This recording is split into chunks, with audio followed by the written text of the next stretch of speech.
kabukal. May dala natin ang Reyna. Ayan, dinala ko muna yung Reyna dito mga kabukals at wala mag-aalaga doon. Si partner kasi pumunta ng ospital kasama yung aming kasambahay. So yun, dito muna siya. At walang kasama ron. Hindi ka. Tayo.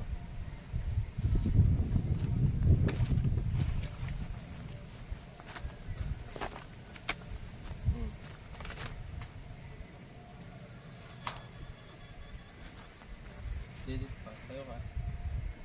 Kakargahin kita.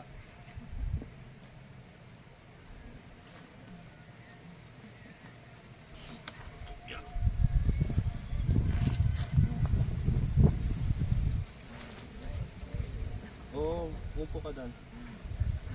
Upo ka doon. Dito ko sa biyahe. Halika dito, dito. Oo nga, dito ka muna. Dali. Dali. Hawak kita yun, hawak kita.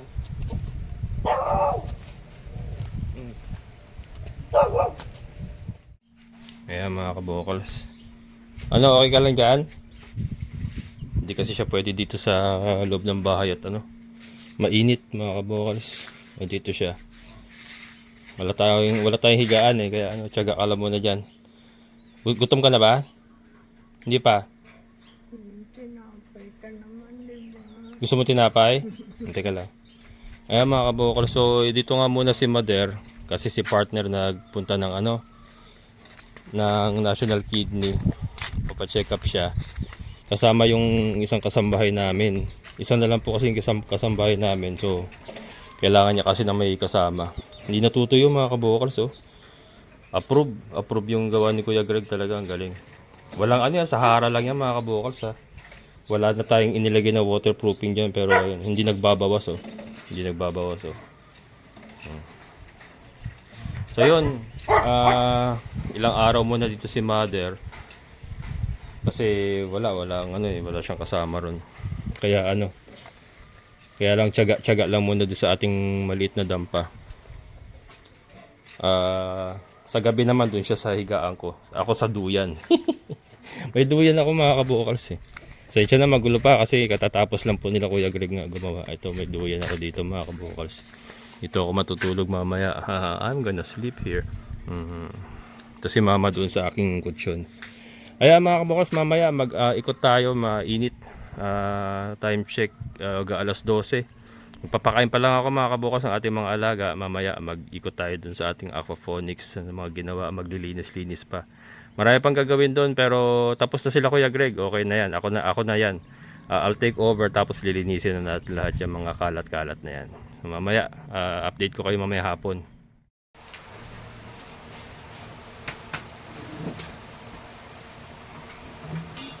Mga kabukals, kain tayo. Yes, katatapos ko lang magpakain ng mga alaga.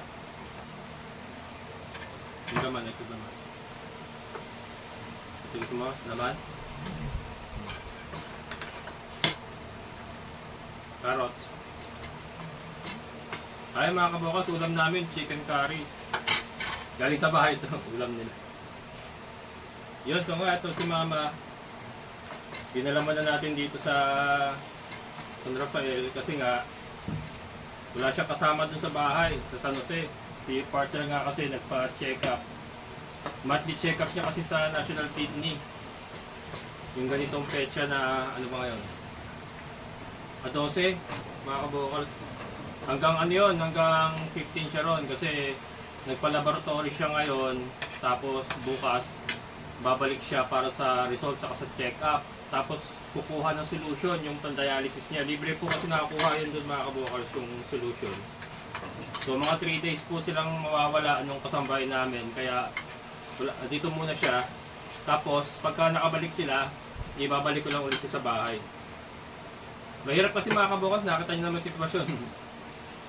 Ito nga mamaya, pagka mamayang gabi, kasi yung higaan ko pang isahan lang. Yung kutsyon ko. Doon siya sa kutsyon, ako sa duyan. Wala pa sa ayos mga kabukals, pati yung ating CR wala sa ayos. So, puro yero kasi dito, delikado sa kanya. hazardous kasi ito kasi kapit ng kapit gawa nung mahina na nga. Mamaya makakapit sa yero, eh ang dami nating yero dito, pati yung ating CR, eh, yero ang dingding yan. Talagang ano, hindi siya po pwede pa dito. Ngayon lang wala akong choice kasi wala mag-aalaga sa kanya doon. Kaya dinala natin.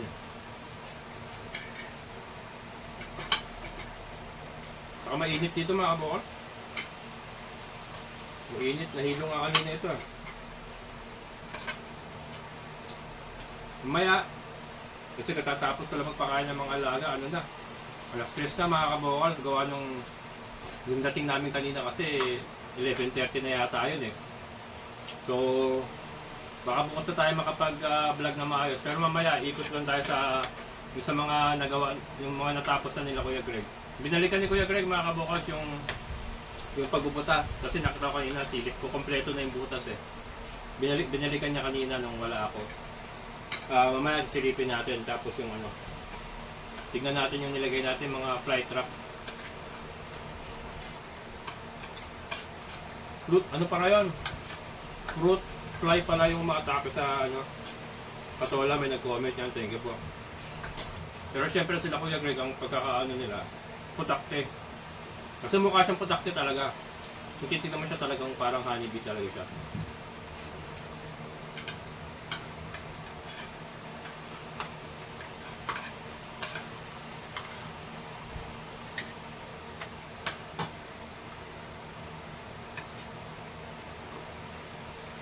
Ano, babysitter tayo mga kabukas ng 3 araw.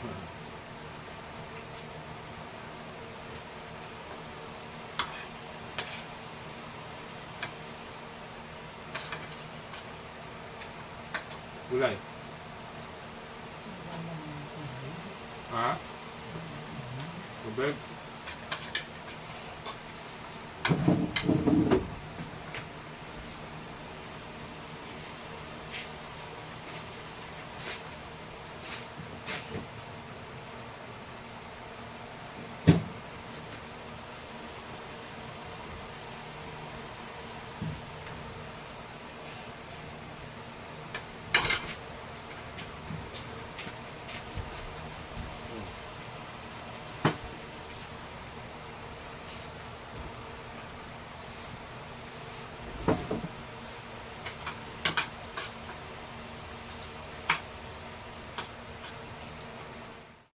Kaya mga kabukals, ikot tayo.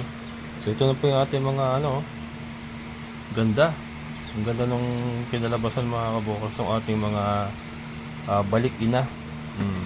Malalakas, malulusog. Wala pong nababawas dyan nung na-hatch sila.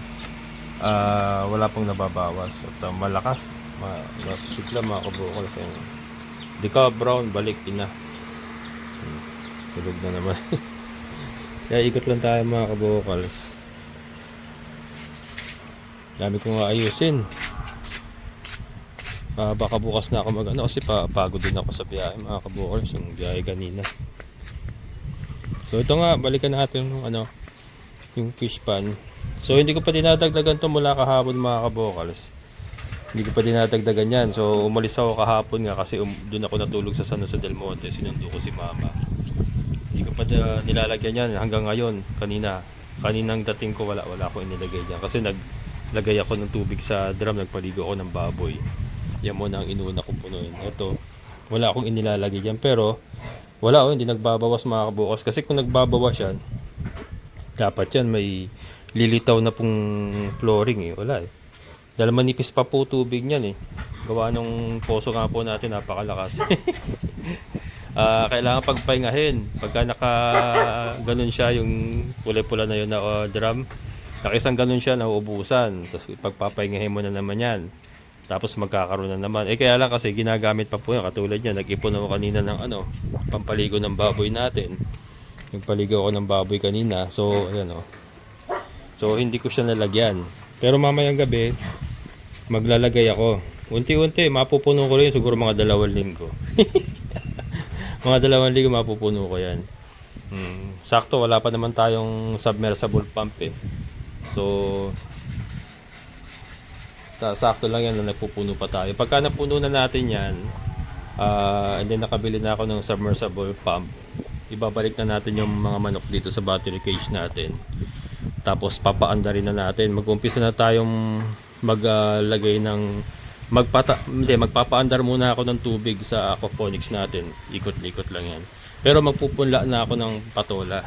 Magpupunla na ako sa baso ng patola habang tumatakbo na siya para nagsisirculate na yung ano, yung tubig, kasi yung pupo ng manok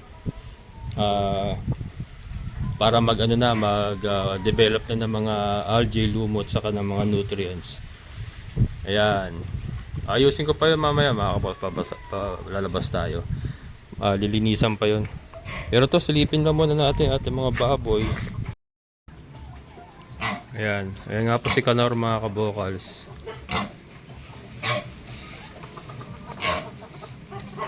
Ano na lang baboy natin.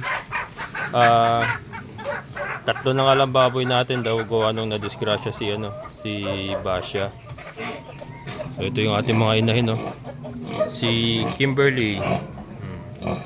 Ganda na siya ni Kimberly, laki na. Saka ganda ng katawan ni Kimberly mga kabokals. Yan. Dito tayo kukuha ng mga pamalit. Re-repopulate tayo, dito tayo magpipili tayo ng mga gandang gawing inahin. Ito mo si Basha. Si Trisha mga kabokers. Trisha. Ang ganda ni Trisha, oh. Ang balahibo niya, oh. Ang ganda si Trisha. Talagang native ang kanyang dating. Yan. Malaki na rin siya niyan. Malaki na rin ang tummy niyan. Trisha. Ganda rin ang katawan, no, mga kabokers, oh.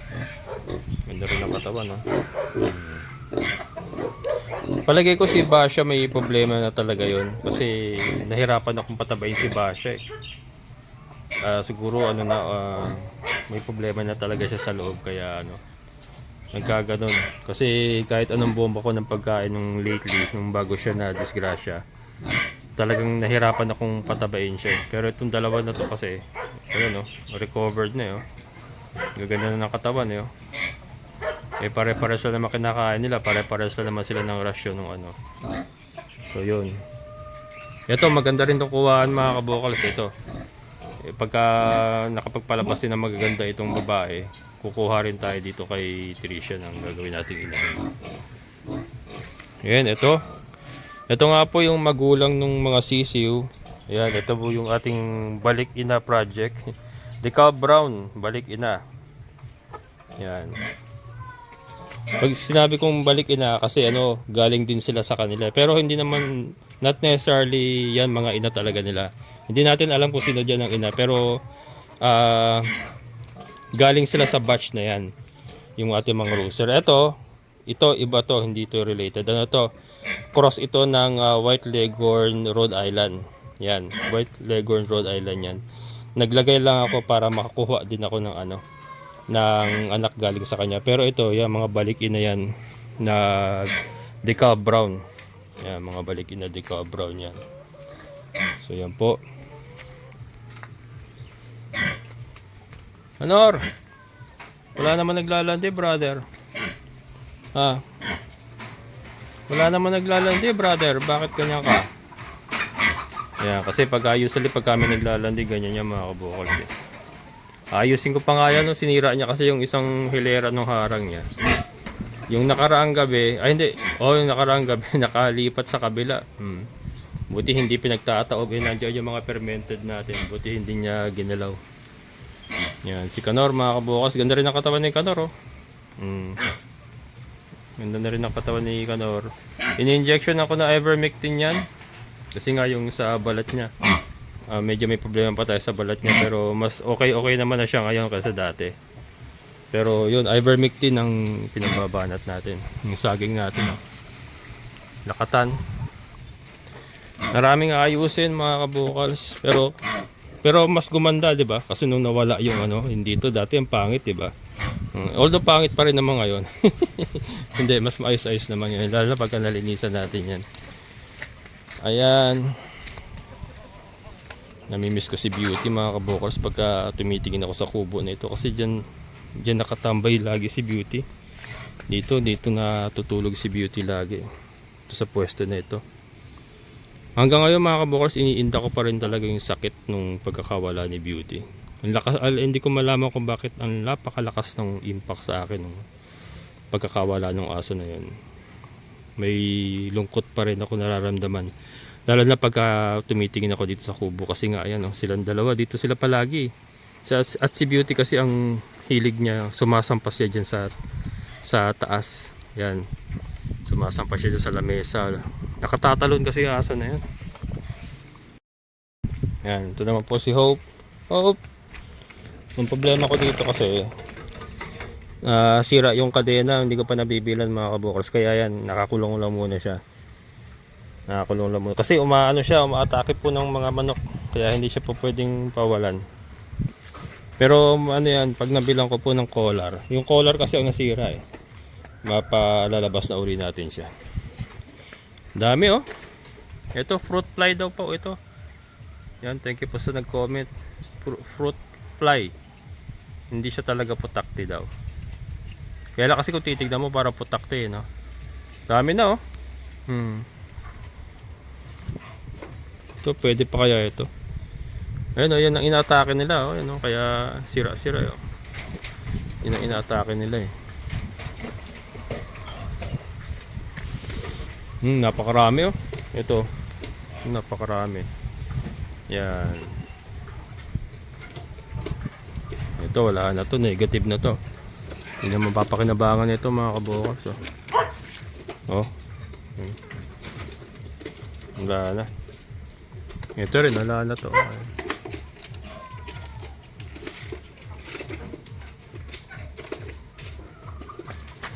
Ito untouched. Wala siya tama. Langgam ang meron, langgam. Nilalanggam din pala ang patola mga kabukals Yan, ito. Effective yung pang spray na yun. Galing. Dami Kumpira mo kung wala yan ganyang karami pala yung umaaligid dito sa ating halaman, kaya ang daming sira ng mga bunga. Pero ngayon kokontrol kahit papaano. Yan siguro babalutan din natin pag lalo na pagka doon na sa aquaponics na, siguro babalutan ko.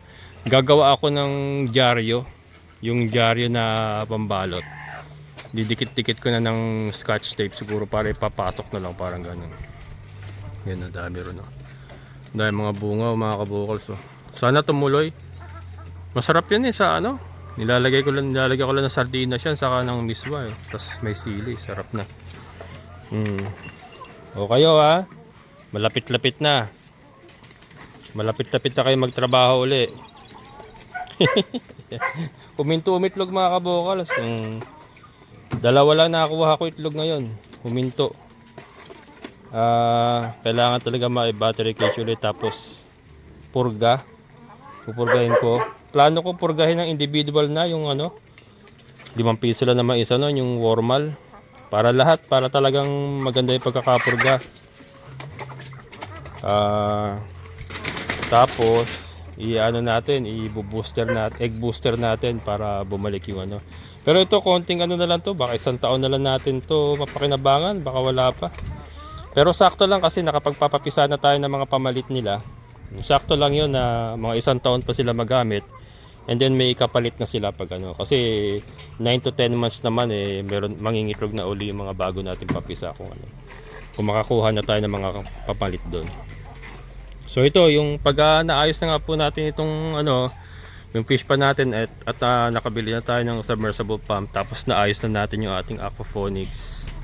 Ayan, isasalag na uli natin sila dito sa ating battery cage para makapag-produce na uli sila. At wala nang kita yan talaga dahil wala na, hindi naghinto na sila mangitlog So yun, ito po yung libingan ni Beauty. Using ko pa ito. Bigan ni Milky mga kabukals. Ayusin ko pa.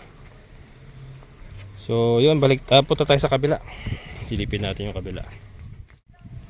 Ayan mga kabukals oh. Ganda na tignan. Linisin ko. Bukas na ako maglilinis. Alangad na kasi hapon na. Pero yan, dami natin dapat linisin. Ito muna siguro unang lilinisin ko bukas kasi para yung mga damo makausbong na uli. Dahil nga ano to, sugaan ng ating kambing eh. O nagambala kasi yung mga damo nung gumawa sila. Ayan. Kaya lang si Milky hindi ko na may papasok dito. Bali, kwadra talaga. Kung ipapasok si Milky dito, kailangan talaga may kwadra. Kasi baka sirain niya ito. Baka maabot niya ba. Malakas ang baka, parang bulldozer yan eh. So siguro dito may kwadra siya rito. Para hanggang dyan lang talaga siya. Hindi na siya kung makawala man siya sa tali, nasa loob siya ng kwadra, hindi siya pumunta rito. Ang problema kasi nung mapigtas yung tali niya, tapos sabitan yung poste, dala yan. Kaya niyang dalhin niya, malakas yun eh. Ayan na mga kabukals, yung ating aquaponics pipe. Ganda ng pagkakaba natin Kuya Greg oh. Ayan mga kabukals, so ito yung lilinisin ko pa. Abot ko ba? Ayun. Mukhang kinuha na ni Kuya Greg ah. Ang galing ah. Oo, kinuha na yung mga, ayun. Yan yung mga ganyan, yung mga bilog-bilog. Kinuha na niya mga kabukals. Yan oh. Oo nga, ang galing. Ayun, meron pa natira. Kaya to. Yan, lilinisin bukas na. Kasi alanganin na.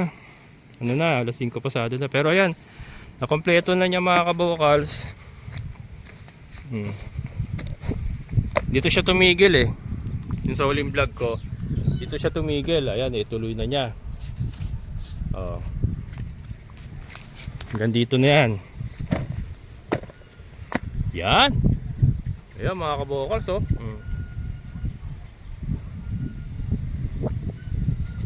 Paikot na yan.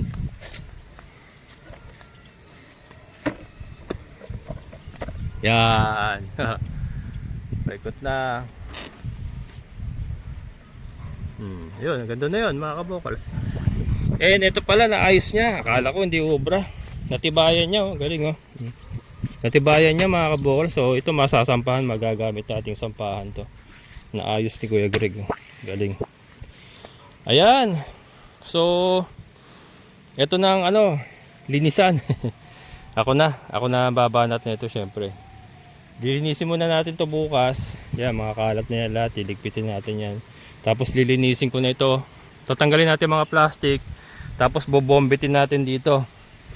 Bobombitin ko dito ng pressure wash natin para itulak niya yung tubig. Tapos bubuksan natin to bukas. Tatanggalin ko to.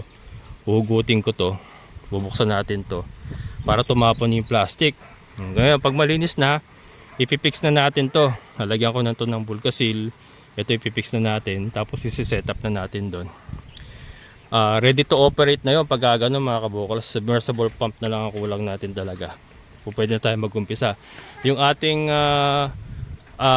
filter, hindi ito andun eh. Andun. Itinabi ko muna para hindi maarawan. Pero yun nga, pipinturahan ko yun. Tapos siguro sasakloban na lang natin ng ano.